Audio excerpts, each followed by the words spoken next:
empowering you to build better lives. That's what we do.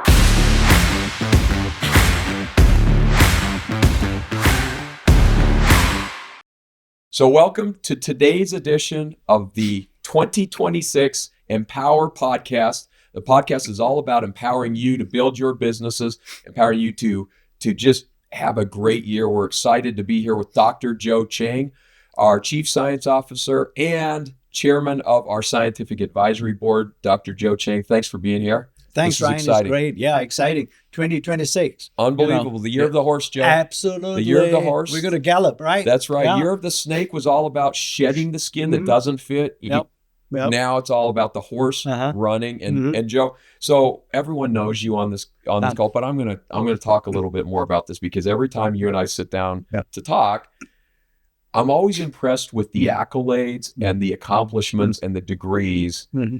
I'm more impressed with your ability over 30 years, well, it's not quite 30 years at New Skin, but pretty close. Pretty close. To translate this high science, hot pharma grade background. And we went through the last podcast, we went deep on your background, but into intelligible, interpretable layman language, which you did all throughout your book. In fact, the aging myth, we're here, and that's why we're here together, is we're talking about the new edition, the next edition, the update version of the aging myth. So New York Times bestseller, Dr. Joe Chang, significant accomplished scientist and amazing marketer. Is that a good enough intro? Yeah, we forgot to talk about Ping, right? No, your wife Ping and your fishing expeditions. But yeah, we can talk about that in a different podcast. But right now, let's focus on the science. We'll go into that. So Joe, we were speaking offline, and Kathy, we're breaking the fourth wall, said, you guys just sit down and have the conversation. So that's what we're going to do. Great. You were just starting out to talk, and we talked about the aging myth, but let's back up and talk about why did you write the aging myth book V1, and then why so compelled to update it. Well, you might not remember, the first original book copy of the aging myth was actually published in 2011. That's about 14 years now. In fact, going on to 16 years. And there's a lot of things that have happened since then, right? So when we first started, we were thinking about writing a book or putting together in a book about what we are doing in New Skin and how we are using science to really help us not just develop products, but to understand our products better. Okay. And one thing led to another, because at that point in time, we were all sort of, including ourselves in New Skin, we were thinking about, if we make products that can actually alleviate the symptoms of aging, and that's our focus. You know, we're an anti-aging company and so on. That's good enough. Everybody's doing it. It's easy. You know, you cover it up, the symptoms, and then you look good. But we sort of thought, and that's the beauty of the scientific team and what we do here in the ethos in New Skin, if you will, is the fact that we like to look a bit deeper. And that's where we want to ask this very simple question. Are they indeed sources of aging in the body? All right. That was the fundamental question that drove us. We said, can we do better than just symptomatic relief? You know, everybody's doing it. We can't get any further than that. So that's where one thing, again, looking at the literature, looking at what science has produced at that point in time, back in the year 2000 and so on, we arrive at the conclusion that it's really at the genetic level. We are nothing but a genetic machine. All right? Everything, how we behave, how we think, and how we function, all those things are driven by genes. And so if that is so, right, if that is so, then there's a corollary to it, and that is aging must be somewhat, built and incorporated within the genetic level. So that's how we started it. And Joe, I remember we were at a strategy offsite in probably 2007 or 8. And I had just returned from Europe, and it was over at a building nearby, and you came into the meeting, and there had been kind of a life event, in my view, that shaped and changed the Dr. Joe Chang I knew through the Pharmanex acquisition in you were already into prevention Yes. versus cure. You made that jump from your pharmaceutical background of curing into prevention with Pharmanex, and that's why you founded it and co-founded that. But there was a next evolution, and I recall you telling us from a management side about this life event, and you specifically were referring to your mother versus your father. Correct. And the way I think your father had some pretty severe ailments, but this felt to me was this unlock in your brain of moving now from prevention into almost like causation, and we need to get to the root cause of aging and why people age differently. But that's right. Can you expound upon that your mother and your father and was that what I interpreted? It was, in a sense, and every time I see something, because being trained in a scientific background, it tend to provoke some questions in my mind, right? So looking at my parents, and you're right, my dad was literally, he was an invalid for a lot of years, more than 5 years. You know, he was alive, but he can't do things that a normal, healthy person should be doing. He can't even shave on his own. You know, he needs By what age? I mean, what age that was about did that hit him? 55, 60. Amazing. That's not very old, right? No. So, I mean, he has to have somebody help him to shave. I mean, if you talk about it for a male, that is a lot of self-respect, right? So it's not, the quality of life is not there, right?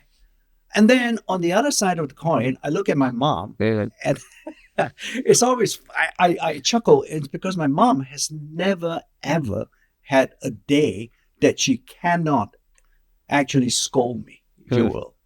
All right, her mind and her physical health is that good. She will refuse any help from anybody. Okay, same age. Except what is the mom? What is the dad? What's the difference? Even arguably similar lifestyle choices. They had been married that long. What do you mean married that long? Right. They eat the same food and they go places together and so on. And yet, you know, something happened. And that's what triggered my questioning is in the sense that what happened? Why is there so different between both my parents, right? And that's what, once again, there was another tip or hint that I should be looking at a genetic level. Because at that time, a lot of people think, there's nothing you can do about the genes. You're born with your genes. You're done. Whatever your genes do, you cannot change. Well, I think the science at that point was starting to tell us, you don't change the genes physically, but what you do, or what you can do, is to influence the expression of the gene. It's a very subtle, you know, even for a layperson, even for scientists, but I'm not changing. The idea and the notion was not to change the physicality of a gene, because that would be, I mean, that's what cancer is actually, is a physical defect at the genetic or the particular gene. No, I'm not doing that. I'm just cleaning up the genes in a way. Because our lifestyle dirty those genes over time. And that's what people don't understand, right? I mean, we layman perspective, which is why the book came to be, was to help us all understand that. Joe, I remember, I'm going to get the sequence out of order here of that strategy discussion. There were a few other things that stuck out to me. So one was this kind of evolution of thought where you said there must be a reason that my mother's aging process and my father's aging outcome is different. And you talked about this notion of, and I remember you putting it up on the chart, lifespan, health span. Absolutely. Yes. Let's go into that. Like, because I thought that was truly breakthrough. And by the way, now I listen to all kinds of great podcasters, expert doctors, scientists, Stanford, you know, MDs, and they're literally reciting exactly what you talked about and included in a book in 2011. I've even heard lifespan, so showing the lifespan that, you know, length, and then this health span notion that, and I hear this all the time as though it's novel. This is like 15 years ago, 16, 17 years ago that you first presented this. So talk about that. Well, again, going back to my parents, they both die at roughly the same age. My mother just closed her eyes and said goodbye. No after pain. Scolding you. Yeah, after scolding me. No pain.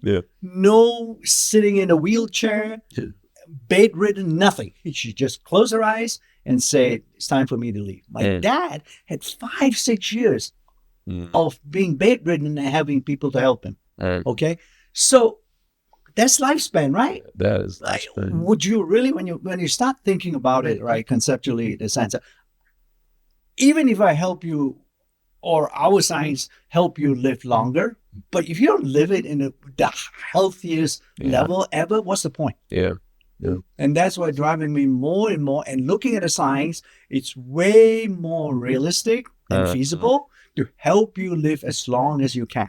Not to live as long as you can, at the best, at the highest quality of life. So if lifespan is the number of years lived, yes, health span is the healthy number of years that you live. Correct. And in your mother's case, yes, she lived how many years healthy? 90, 80, 88, 88 years healthy, and your father no, not good, had a much shorter health span, and therefore the degeneration of that was huge. Going back to that earlier point, because most people, when it's my DNA, it's in my genes. How many times do we hear that it is in my DNA, it's my genes, and I can't control my DNA. Yeah. But as you said, and I remember you using the term, so we're going to have to connect dots for me, Joe. But you have this knack, as I said at the beginning, to not just explain complex science, but to put it in a way that we can then market it as a marketer. And you came up with the term, and I remember the first time you said it was in the strategy session, you used the term youth gene clusters. Yes. And you started to explain that, guys, your genes, they function very differently than I think each of us or most of us were taught in school. Right. We've learned new things about these youth gene clusters. And how does that relate to what we're talking about with DNA, and what's fixed, what's variable, what can we influence, what we can't? And again, right, we have roughly around 25,000 genes in our body. Okay. And many folks have been going around when they tout a certain paradigm or a certain concept. Oh, it's all because of one gene. Okay, it's this particular gene. I'll use a specific example. Oh, it's a telomere gene. Well, yes, but the body is too complicated. Okay, the body is a multifactorial system. You cannot just assign the whole aging process to a single gene. It's not possible in that sense, right? It's a symphony. And therefore, we start thinking, we have to think in terms of groups of genes. And that's where we came up with the new gene clusters. These are the clusters. And this was backed up. So happened we were lucky to establish a collaboration with University of Wisconsin, with some geneticists over there. And they also subscribe to this notion that it's about clusters of genes and so on. So we got into collaboration with them. They are more into the basic understanding. Whereas we, in Neoskin, we are more in terms of applied. We like to use that knowledge to develop products. So it was a good marriage and combination. So we came up with that, use gene clusters to explain. And that partnership, and this is exactly where I'm going to go, because the other two things at that strategy session that you showed us that blew my mind. And we'll talk about them in this order, but or whichever order you want that makes sense. One was the monkey study that literally, I think, truly anchored it in all of our minds. It was like, here's my mother-father experience. Then it's taken into the lab with the monkey study. And then the third layer of that was with LifeGen Wisconsin was the heat mapping process that you guys went through. And those discoveries for me were, and again, we're spending all the time on literally 15-year-old science, and we're gonna springboard this into now what's changed in the last 15 years. But maybe touch on the monkey study and this heat mapping of how we actually measure that, because that was, to me, breakthrough and continues to be breakthrough. I haven't seen anything like it. It's a couple of things. The monkey was perhaps it's duplication. I think everybody on this call or podcast will understand what I mean by duplication, right? We want it. Science is about reproducing something. It cannot be a once-off phenomenon, and we can never repeat it. So when we saw the monkey study, and that's why we established a collaboration with the University of Wisconsin scientists, is because they were the ones who had that colony of primates. Okay. And I'm trying to remember if we had a picture. Keep going, because I think in the book there's a picture of it somewhere. And essentially what happened is, Dr. Weindrich mentioned, we have this colony of primates that have been keeping for the last 20 years. I said, what are you doing with primates for 20 years? Oh, we're not doing anything. We're just observing them. We're not doing surgery on them or whatever. We're just feeding them whatever, and we're just going to study their lifespan. They're all related to each other. They're all about the same age and so on. And you say, well, let me show you a picture. Yeah. The picture, that's what I was looking for. Yeah, the picture was unbelievable. Let me show you a picture of And they were twins or they were brothers? They're brothers. Two brother primates. Yeah, they were brothers, born within less than 6 months of each other. Weren't they like 30 years old or Yeah. this? And he showed me. And I said, Joe, what do you think? Yeah. I said, that monkey on the left? Yeah. Oh my goodness. It looks so frail. It looks like he's only 1 foot in the grave, in fact. It's that bad. This fur is all scraggy. And it was unbelievable. It looks horrible, right? Yeah.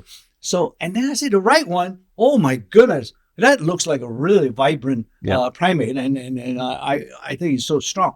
And he said, well, they're the same age, I said, what? Yeah. What happened? He said, well, the monkey on the left actually was what we did was, at that time, he calls it, we restricted the, caloric restriction, caloric wasn't restriction. that Yeah. You say one we caloric restrict, and the other one he can eat whatever he wants. Yeah. And the one on the left, the one that looks scraggy and all, was the one that's eating. Yeah. Anything that he wishes. And caloric restriction wasn't just about the calories; it was the nutrient value of the caloric diet. That's correct. The other insight that we tend not to remember, right? And that is, you restrict calories.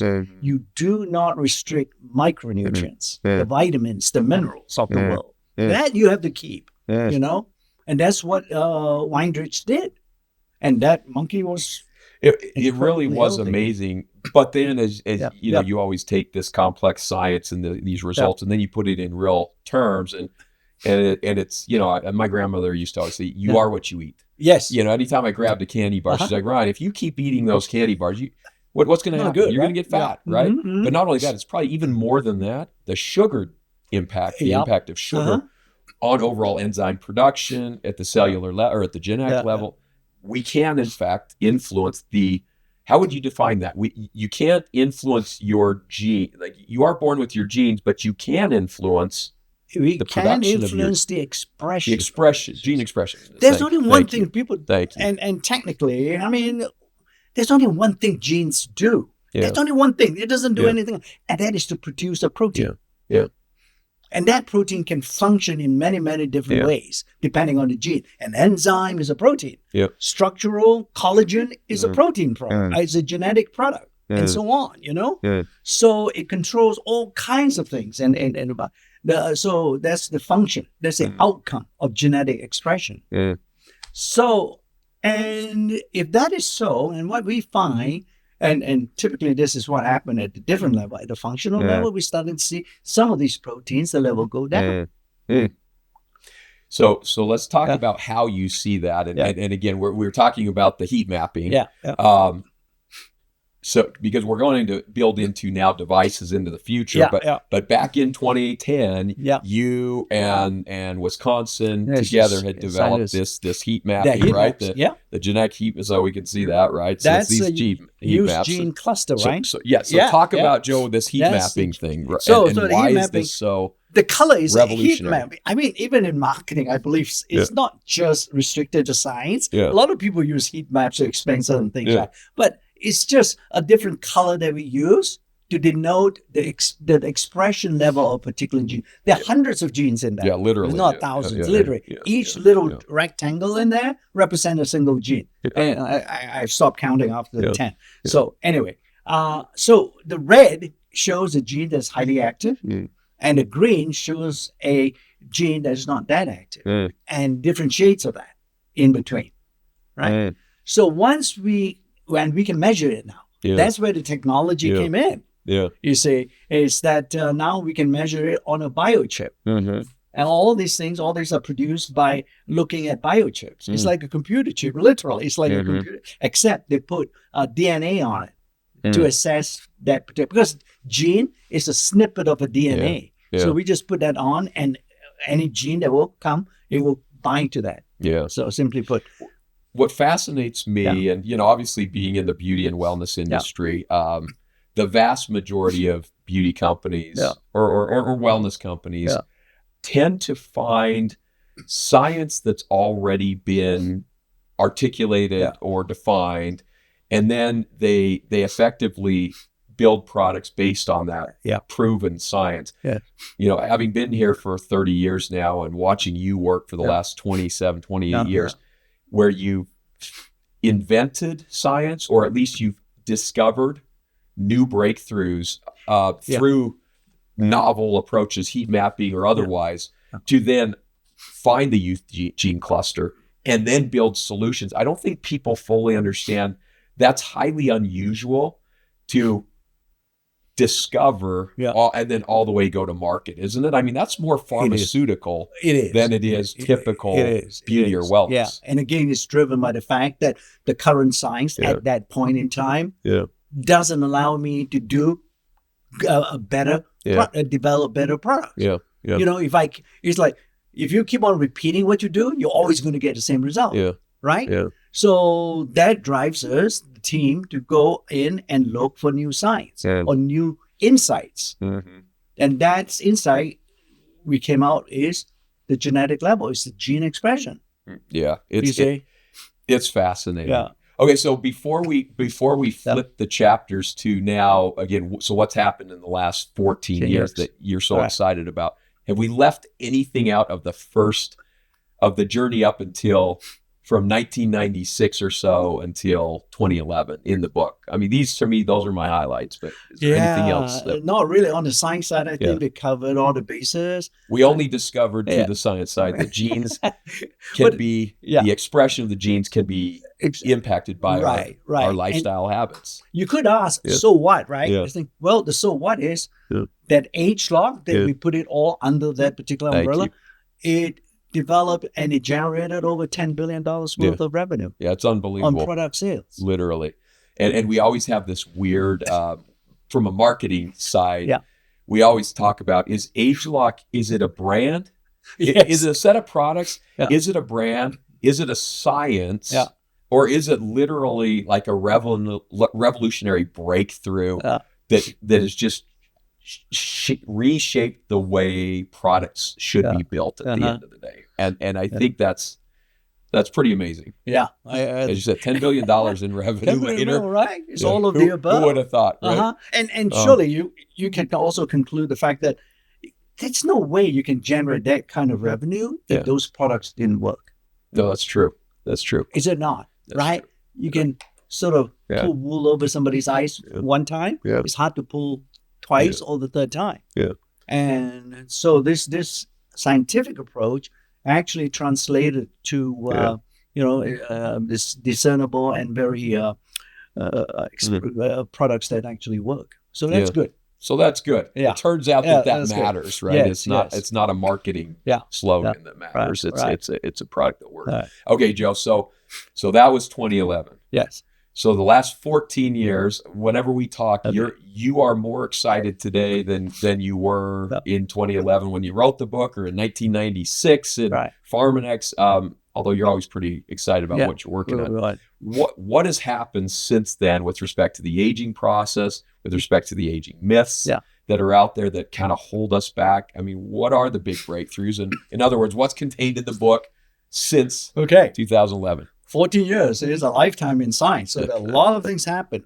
But it comes back to a very simple question. We get all these huge gene clusters. They're all changing. And we can get all these heat maps. Okay?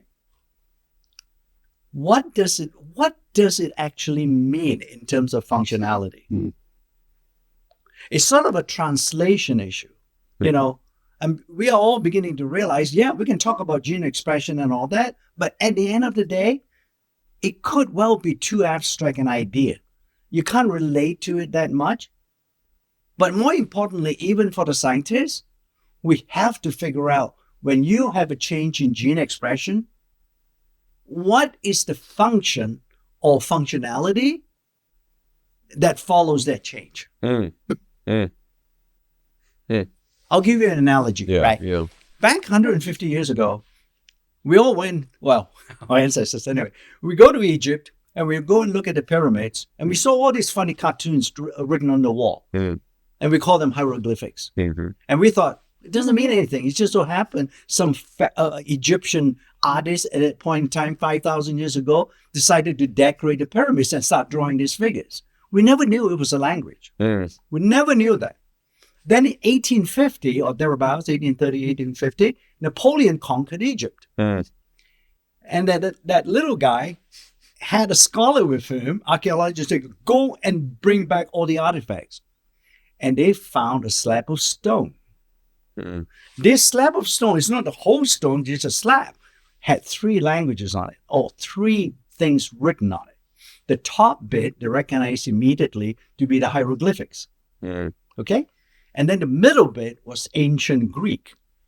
And then the bottom bit was more modern Greek, which even now you can read it very well. You don't need a scholar to be able to read that. Most people can read it. So you have 3 things, and they were all talking about the same subject and topic.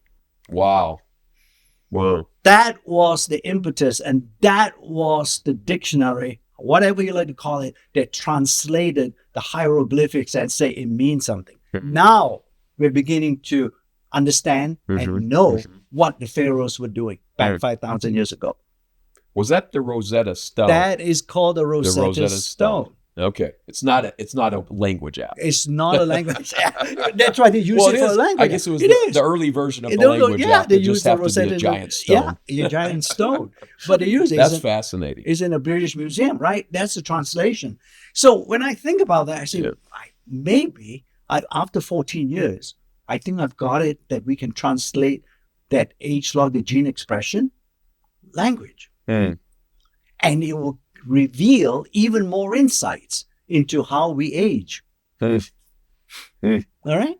Because now I can link it to the biochemistry that's happening in the body, the physiology that's happening in the body, how the skin behaves at the functional level, not at the genetic level now. I've raised it, and then be able to use that translation to develop new and better products too. And starting to understand which area, what exactly, when we talk about these used gene clusters, which area of function is it referring to? In fact, that actually what led us to develop Meta. So I was going to say, let's dive a couple of examples on that. But one of my favorites is age lock youth, right, or youth span, lifespan. That one, and then Meta's been a second favorite. But maybe define how does this science apply to those 2 products? Okay, well, youth, when we develop it, there's a culmination of the age lock approach. In fact, that one we felt we have enough knowledge, and what happened is we apply that knowledge and start using that knowledge to screen a variety of ingredients. And again, the same approach applies here. Not a single ingredient can do a lot. You notice many of our products here, and right, it's always a blend. Always a blend. Always a blend. Yep. It's never a single ingredient. And we're going to say that's the mother of all ingredient and it can do everything. No, it's the science doesn't tell us that.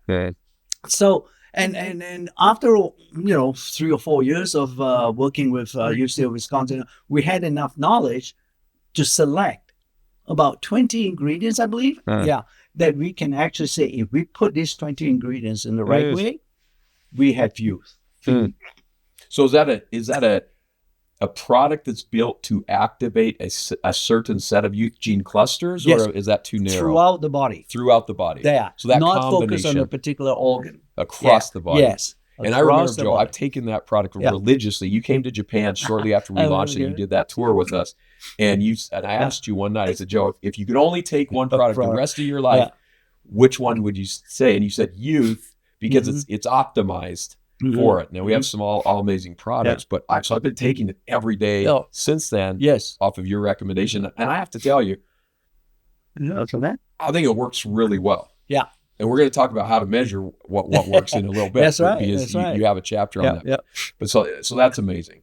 What about Meta? Meta. Then it also drove us then to say, something's happening in the body, right, with youth and so on. What is it affecting? And we started to look, and in general, we managed to encapsulate all the things. It's driving what they call the biochemistry in the body. Yes. Okay, the chemistry. And if I take it one step further to something that we can all relate to, it's actually about metabolism. Yes. Yeah, for sure. All right? Chemistry is metabolism. Everything, chemical reactions happening in the body. So, and say, well, we're now talking about metabolic health. Yeah. All right? That's an area we should get into. Yes. That's an area I think we have enough knowledge to go develop a product that is really focused on metabolic health. Okay? So, and that's how we develop. And in fact, what is it now? Oh my goodness, we did Meta about 5 or 6 years ago. Yep. There's now a company out there that's trying to reposition itself into the world of metabolic health.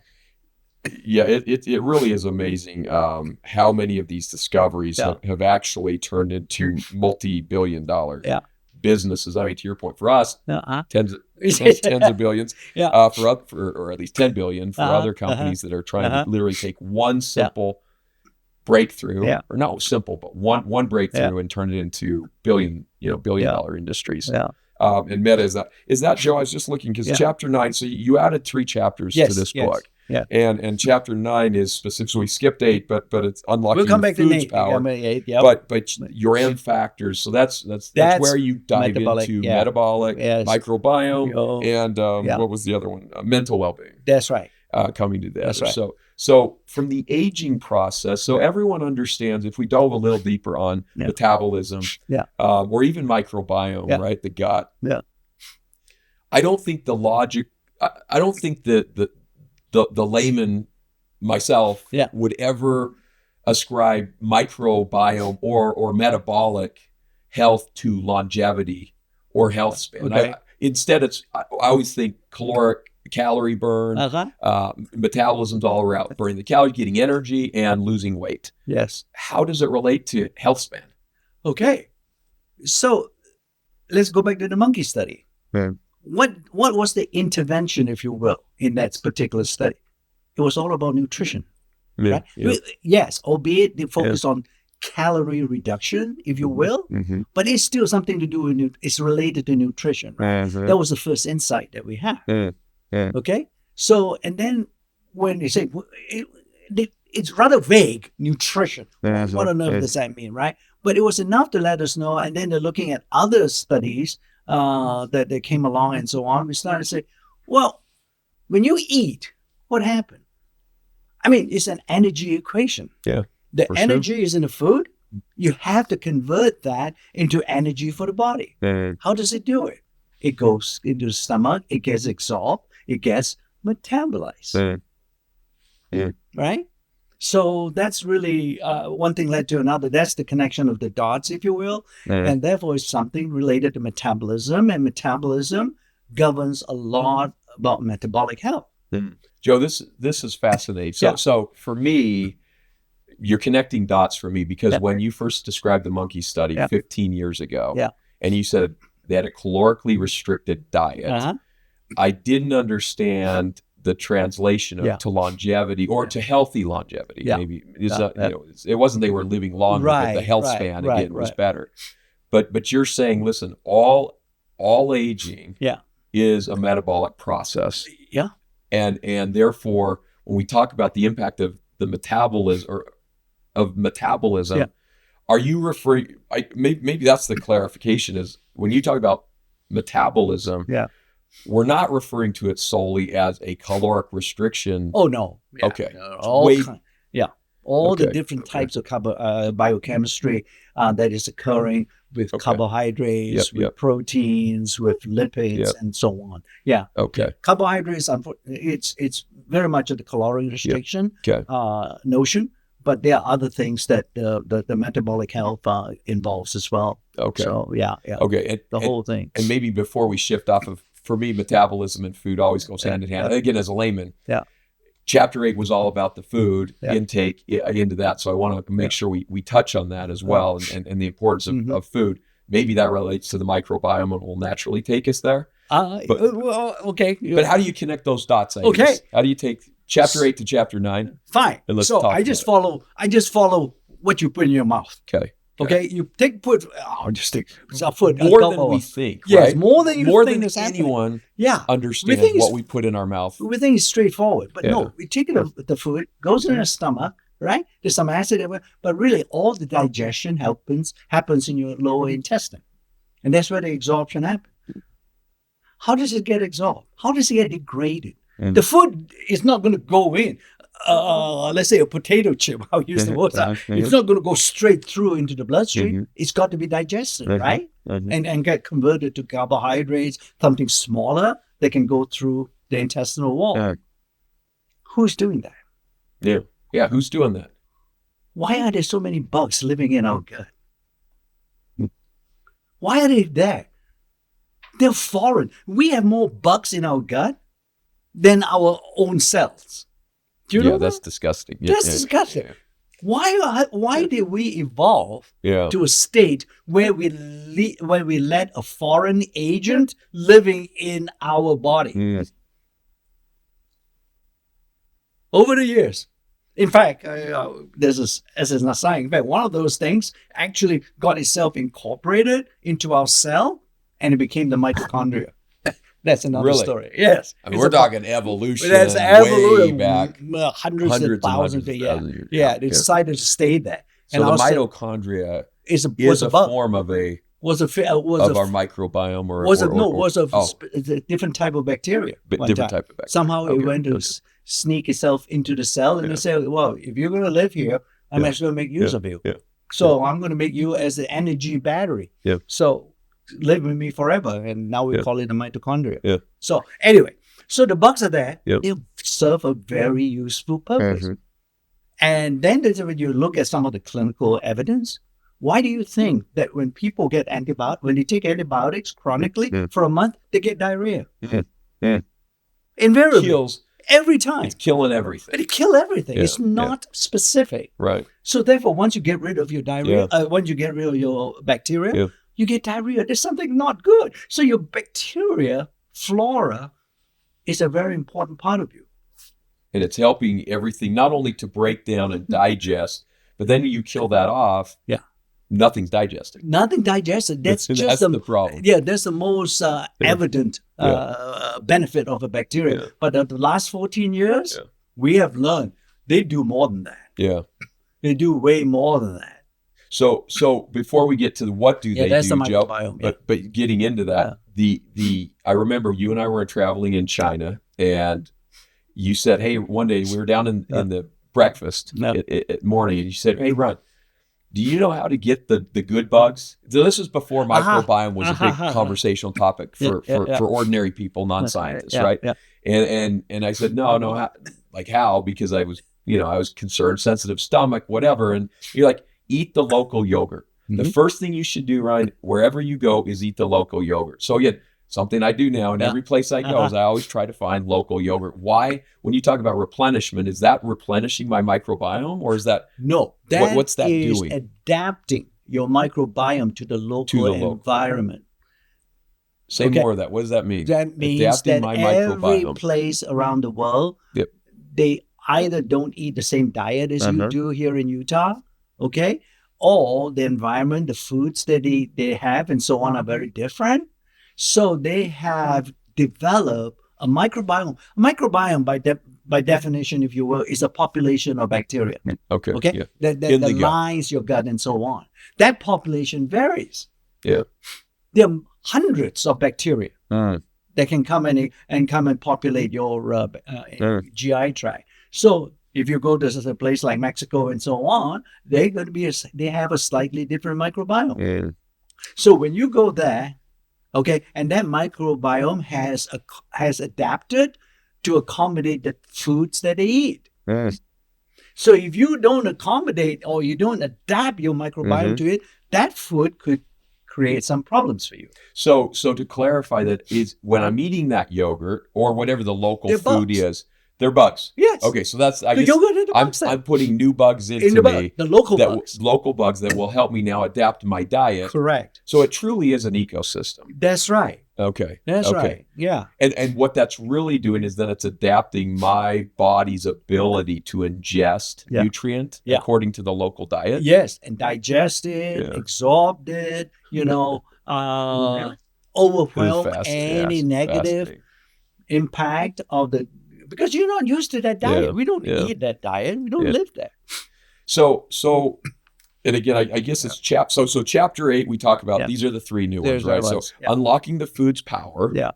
And then chapter 9 is the M's, and then how do we measure it effectively? But so if we kind of keep going down this unlocking of the food's power, is this all about activating the microbiome, or is there more to it? No. So it's very nuanced, right? There are 3 M's in this chapter I described.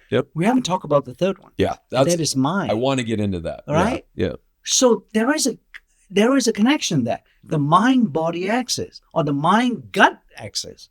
The mind controls your gut. Your gut is actually part of your brain. In what way? In what way? Because first of all, right, when you are stressed, what is the first thing you feel? Oh, I don't feel so good. I feel sick. Upset stomach, all right? Nervous. Yeah. You get butterflies. You get... that whole gut is innervated with nerves. And those nerves are connected to your brain. Biologically, why is that, Joe? Why would you assert? Why in the world would that be connected? Okay. People don't realize this, and I guess eventually it will become evident. Your brain is the largest, is the one organ that consumes the largest amount of energy in your body. Yeah. Right? Okay. Your brain dies within 15 minutes if there's no oxygen coming in. You got to feed it. Right? And because of that need for so much energy, part of those energy comes from the food that you eat. So it has to be connected. It has to signal. And that's why it's so innovative, the GI tract. Okay? There's another part of it also that is the GI tract is important. It has the largest amount of immune cells. We call it lymphoid tissue. Your gut? Your gut has the largest amount of immune cells associated, physically sitting on it. The gut, you think your gut is just a hollow tube digesting the food. No, it's got all this lymphoid tissue. So there's constant communication. That's fascinating. Okay? So your immune system is nothing but your defense mechanism, isn't it? Yeah. That's fair. Then you get infection, you get all kinds of stuff, and that's your wall. Yeah. So your brain is the one that controls what's happening in your body and so on. So those 3 things need connection. Yeah. And the interesting thing, so I'm obviously not a scientist for the questions I'm asking you too, evidenced by that. But what's amazing to me, Joe, is the more you describe science in a very base level, biology really is extremely logical and connected, isn't it? Absolutely. Like when you just described that to me, I think, no, that makes sense. Yeah. I always tried to translate back, think why, if back in the cave dwelling days, or when we were still evolving as a species, even way before that, what would be the connection? But that makes sense to me, that if the brain consumes the greatest amount of energy in the body, of course it's going to have to be connected through that. And the diet that we eat, why everybody thinks, oh, you really have to eat more fruits and vegetables that will lead to prism eventually. Why? Yeah. Okay? Because, again, you look at evolution, that's what our ancestors were really eating. Mm-hmm. It's not easy to bring down a mammoth with a spear. Yeah. Okay? And it happen once every 3 months if you're lucky. Yeah. And that meat that you get from the mammoth, it got to last and feed the whole tribe for a long time. Mm-hmm. You don't have a lot of meat. Yeah. Right? So therefore, what do? The women, sort of like we're a hunter and gatherer society, and so the women has to find protein from other sources, energy from other sources. And what do? They grow fruits and vegetables. And that's why when you look at our ancestors' diet, it's called a Paleolithic diet or whatever. It's 80-20 fruits and vegetables. Yeah. Yeah. That's true. Our genes, now going back to a little, that's another insight that we have, is the fact that, look, wait a minute. Our genes don't evolve that quickly. Yeah. They were actually built based on that diet. Yeah. Why do we think when we shift over the last 150 years, maybe, industrial revolution and all that, to a 80-20 meat diet, you think our genes are going to be happy? Yeah. Yeah. Do you think they're going to look up and they're going to say, oh my goodness, wow, what is this human doing to me? It's not a diet that I'm used to. I'm going to go haywire. That's how we age. So, Joe, speaking on the evolutionary process, I was watching a National Geographic show the other day on the plane, and they talked about finding. So when we talk about evolution, they talked about they just found in Morocco a skull of a Homo sapien. Yes. Because the feature set, the way that it's structured, that was 130 or 180,000 years old. I think the prior one to that was something like 100,000 years. Yes. But there's a pretty big jump, or 230, I forget. No. When I was watching that, Joe, and then it went through the other discoveries of how they actually lived, and they were more sophisticated at the time than we give them credit for, right? In terms of their house, their home dwellings, on the sides of caves, the way they structured, the way they cared for the devices they used. So they were much more similar to us. But when I think about your point about the diet and the power of diet, you're right. So if we've been evolving at least as a Homo species, 130, 200,000 years, the last processed foods really only began, in the 50s? Around 1920s, I don't know, canned foods? Yeah, I would say beginning of the century. Let's give it a bit more. It's still, what? So 125 years. It's like 0.001% of, in a timeline. or of less. And so to your point, the way we're built to eat, and if everything you said follows the food from a gene expression standpoint, a health span point of view, I'm just connecting dots for it, so bear with me. You're digesting it in, your microbiome's eating it. Our body naturally is absorbing and then translating, processing, working, and aging according to what we're putting in our body. Absolutely. And the cellular expression, or DNA, the genetic expression, all happens from that, is what you're saying. Yeah, absolutely. And that's the power of food. Yeah, the power of food. The power of food. You know, if you switch your mind, move your mindset to food equals energy. Yeah. All right? Yeah. Energy drives everything, right? And you know that energy, now going back to physics, cannot be created. All the energy that we have is from the sun, that's it. That's right. Yep. We Photosynthesis to the plants. Yeah, we can transform it. Yep. We can make it into plant going to eat, and all we can hydrogen, extract that, whatever. Yep. Okay? So it's an energy conversion. Our body is nothing but an energy converting entity. Yeah. Right? So, and that's what digestion and all that is the same. So, is it any different? If you buy a car and you put in lousy gas into it, that's energy that it has to convert, but you put lousy gas in it, it's not going to be very efficient. Sooner or later, your engine dies or it rusts quicker. The body is the same way. So if we follow that point, and Joe, I'm learning things on this conversation. We've known each other for years that you just said that I've never extracted from, and one of those is when you said we've switched evolutionarily, our evolution hasn't switched. Yes. Our diet has switched from our evolutionary ancestor diet of an 80% fruits and vegetable, 20% protein or meats, to a 80-20, the opposite way. What impact does that have on aging, on health today? When we're not consuming the proper fruits and vegetable intake, how big of an impact is that? Because we know we need protein, right? We must have protein. For muscle, as I'm getting older, everything I read is 1 gram of protein for every pound of body mass. So I get all that. What I don't get, other than the RDA, the recommended daily allowance from the FDA, which by the way is different in every country we go to, is eat your fruits and vegetables, but they don't say why, and they don't say what the impact is of those are in the aging process or in the health process. Well, it's actually all these things come together to drive that energy conversion. Yeah. You know, and the thing is sort of like, my goodness, we are overfed, undernourished. Yeah. That's our challenge. In other words, we take too many calories in. You got it. They're bad quality calories. No. There's no such. There's only 4 types of calories, right? Fat, carbohydrates, proteins. I think that's about it. 3. There's no other kind of calories you can get it from. Right? That's why they sort of use the word empty calories, and that is really related to carbohydrate calories. You know, that sort of thing. So that's where you get. That's why they're called together. They're called macronutrients. Yes.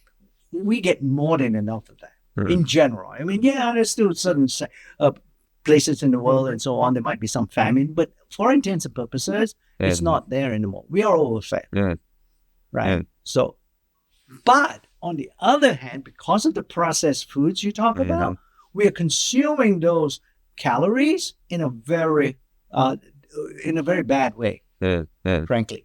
Right, and that is because they've been devoid of the micronutrients, the vitamins, all these things. These things have no calories, but you can't live without them. That's why we're not nourished. Overfed, undernourished. And so in today's society, we can't avoid processed foods. I mean, it would be very difficult. Absolutely. I know the blue zones, they credit a lot of the longevity of life to better diets, healthier diets, less processed foods. And I know there's a bunch of studies coming out that we have in different years on this, right? But it really is then the question is, okay, so how, right? How do we? And I guess it's supplement. Right? How do you supplement? That's why they call supplement. You supplement. You have to supplement. You have to supplement. That's the in today's world. In today's world, it's just the scale of things that we do, the scale of food production and all that. It's just almost inevitable that we are at a point where we have to supplement. There's just no way that we can get all the micronutrients. Well, it's even to the point of, because I've tracked macros before, I've tracked protein intake before. I'll be honest, I haven't until recently with Prism. I haven't, we'll talk about that in a second, tracked antioxidants, or in other words, we won't go there, but the fruits and vegetable benefits, the deep colored fruits and vegetables, the benefit there, it's really hard to track that. But I remember, again, on the marketing side, one of my favorite visuals optically that I've ever seen on the importance of fruits and vegetable intake and the highly improbability of getting sufficient quantities. The lady with the pile of food? No, it's the pile of food that says if you really want to naturally intake the ideal diet, you've got to eat, I don't know how much food, but it's certainly more than I could probably eat in a week. I mean, that full plate of fruits and vegetables. And so when we talk about, for example, Life Pack or Life Pack Nano with the omegas for diet, for absorption, like it's a huge biohack. And that's where I'm going next, because your chapter 10 in the book is exactly the importance of measurements, of diagnostics, of biomarkers.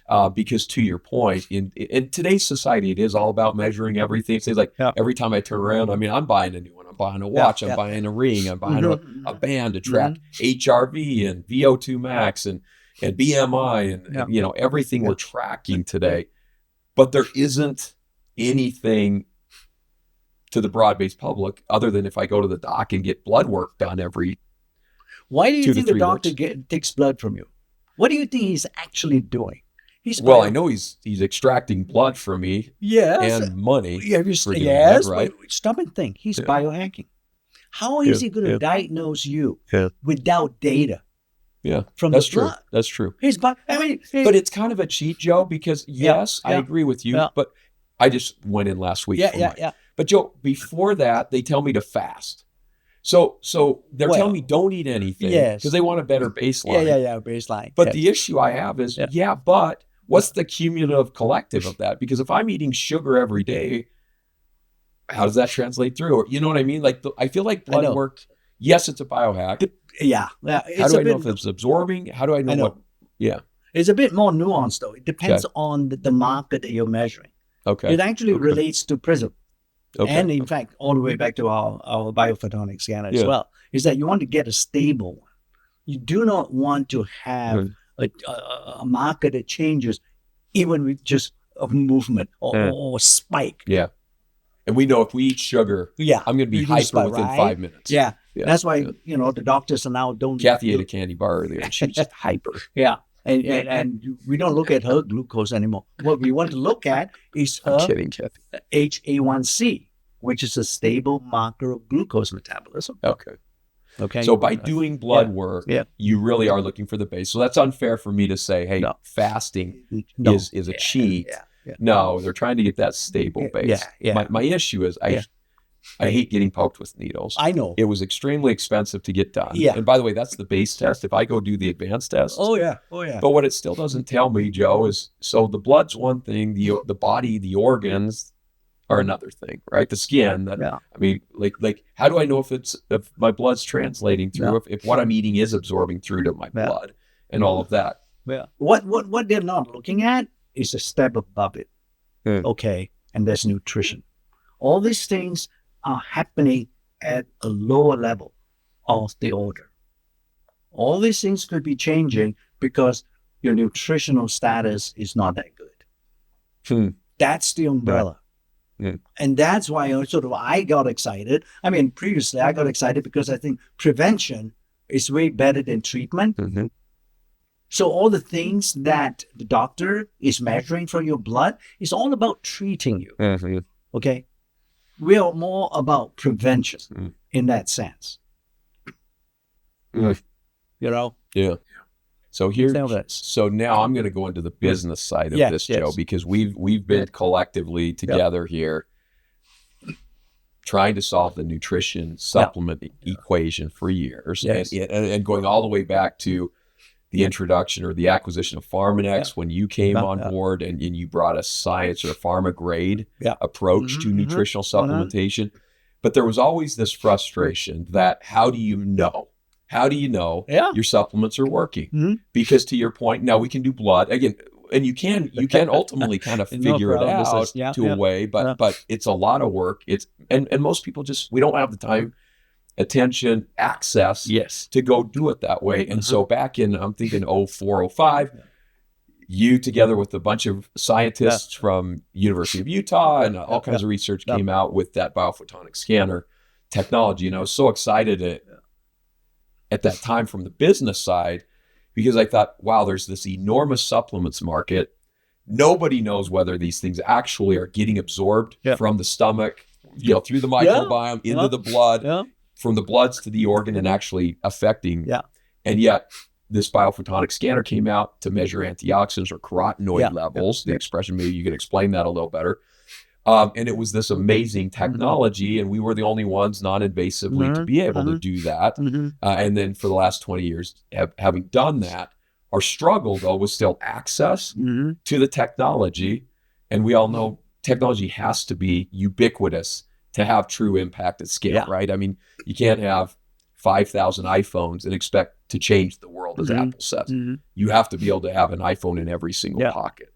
And so along with all this great work and the science around the biophotonic scanner and trying to understand or answer that question is, do your supplements actually work? Are they actually being absorbed into your body and measurably, right? Don't rely on, well, I feel better, but actually let me measure it with data, and now being able to translate that into a device in Prism IO that is accessible, ubiquitous. I mean, we get every household on the planet can have one, priced at that point. I mean, it truly is, in my view, it's a breakthrough, because people deserve to know whether their supplements work or their nutritional health, I guess, it'd be beyond supplements. And again, coming back to the translation piece of it, but we forget, how do you know your supplements work? We've been there, done that in a way. And that's what the innovation is all about in Nu Skin, right? Now we are asking this even more profound question. And that is, how do you know you're getting benefits? And that's why it's That's the higher nutritional order health, question. right? Yeah. It's a higher Yeah. level question. Yeah. Antioxidants, Yeah. yes, it's great. I know all the science here, but it took me 20 years to teach some Yeah. of my folks Yeah. why they're important in health. Yeah? But now if you translate that to mean nutritional health, it's a much easier and more effective conversation you can have. But so Joe, you just said all of our scientists know antioxidants and carotenoids and all of that. Yeah. Most people still, I'm finding, because with Prism coming out, I've probably scanned 300, 350, 400 people in the last 8 months. I will tell you, if I had to break it down, I bet you 10% of them could explain to me, or when I said this is measuring the antioxidants in your skin that are oxidative protection, they couldn't do it. So you're so good at translating complex topics into layman terminology. How do you explain the importance of antioxidants, oxidative stress, and carotenoids in a layman way that everyone can understand? I can't get away from not using the word antioxidants. These are antioxidants is exactly what it means. It neutralizes damaging radicals, oxygen molecules in your body. Okay? And it's truly anti-oxidation, right? I mean, it's stopping the oxidation process. Anti-oxidative stress. Yeah. We all know we breathe. Why are we breathing? It's oxygen. Unfortunately, our body is not 100% efficient. A lot of it, oxygen that we breathe in, is actually going to be converted to these oxidative molecules that will damage your tissue. So the body has evolved something, or the body has decided that we have to consume antioxidants to neutralize those things.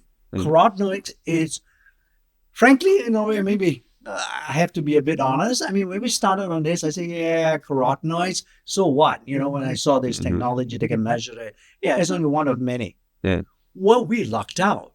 It turns out, and once again, it was also, that's a reason for our scientific advisory board. We had a Professor Lester Packer. He's known as the father of antioxidants and blah, blah, blah.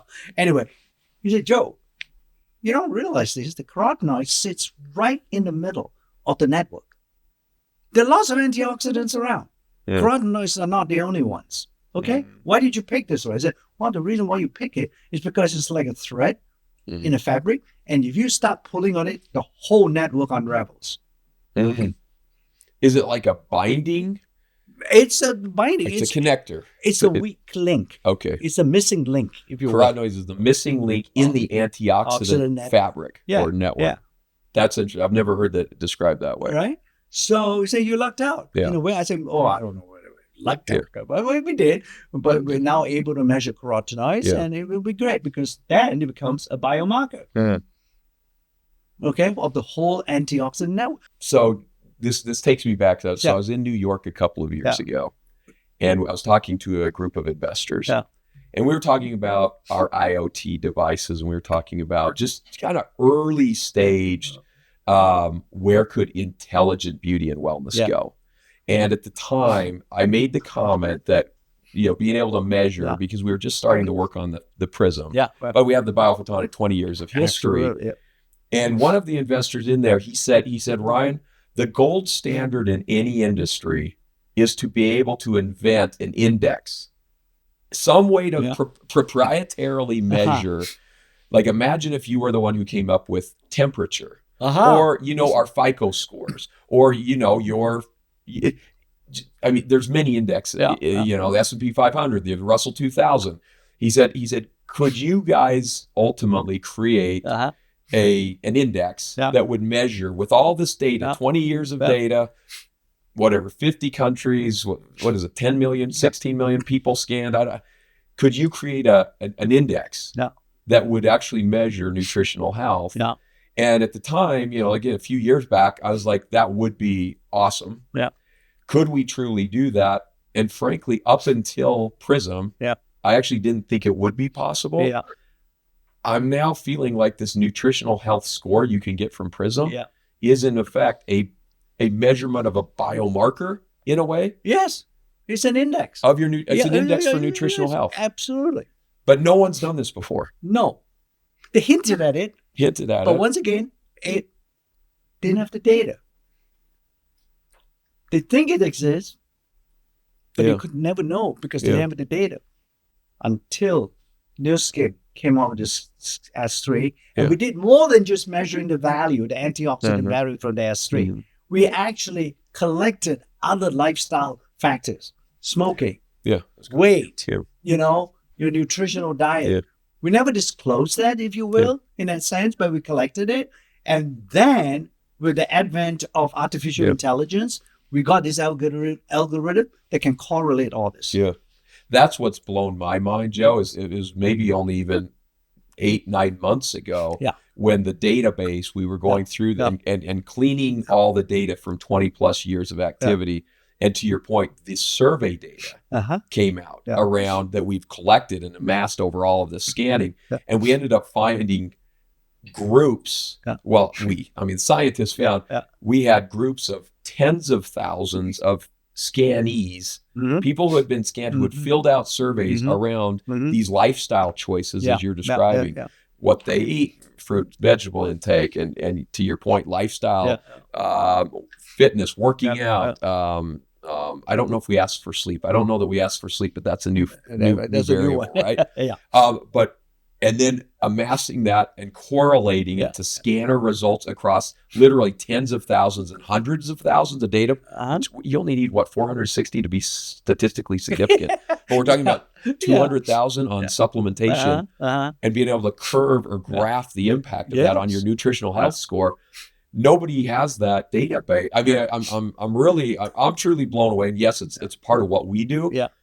But I think it's a treasure chest of insights that no one else has today. Absolutely. That have informed us. And you will go, as we launch this Prism, as we get it broader and broader, invariably, you're going to get a question from some folks that say, Samsung can do it too. Yeah. Because there's some news in the papers now, right? There's sometimes this watch or whatever. Your rest. Yeah, they don't have the data. They don't have the insights. The database. Yeah.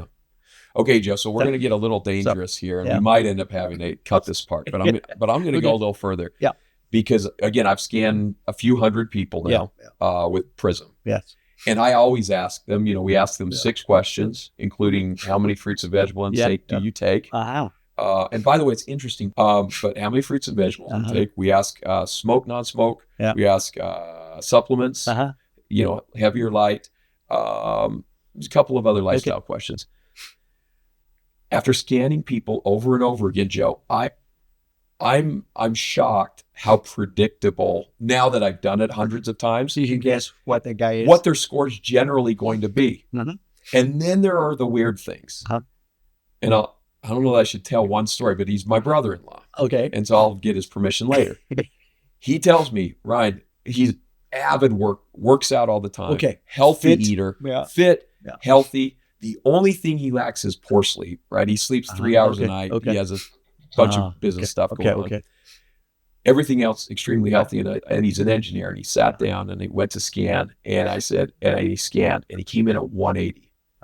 And Joe, I literally didn't know what to say. So my immediate reaction was, well, you must be an outlier. And you're the guy that it doesn't work on. And he told me, he said, Ryan, I eat 10 servings of fruits every day.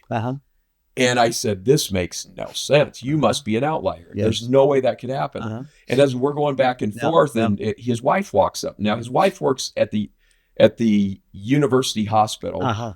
She's a physician assistant, but educated at Stanford. Smart girl. Yes.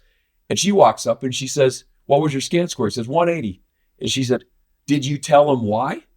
And all of a sudden he kind of gets this look on his face. And he says, well, and I said, I don't know. I don't get it. He eats 10 servings of fruits and vegetables. He goes, no, he drinks 2 cans of fruit cocktail every morning as part of this metabolic diet that he's testing, which has massive sugar intake. Yes. Has processed fruit, like valueless fruit. That's fruits what and he vegetables claims are fruits and vegetables. Oh. And not only that, Joe, my point is, it's not just the fruits and vegetable intake, it's the other aspect of the sugar.